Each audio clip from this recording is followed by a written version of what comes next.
So here's a jewel tip on what type of surface to work on when you are beading.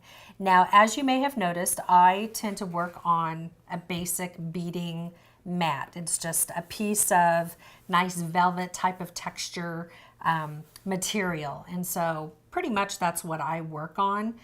But if you want something different, if you want to make sure that your loom is not moving around, you could certainly work on a non-skid type of surface.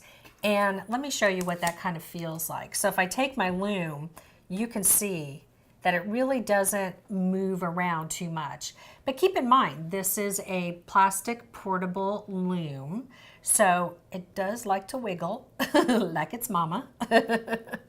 But for the most part, I find it very simple to keep in place just with my hand motion and the surface that I'm working on.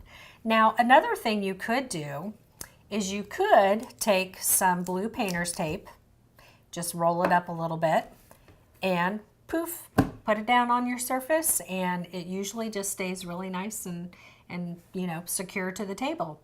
But again, I have found that it's super easy to work on a beading mat, and it's just in the placement of your hand and the motion.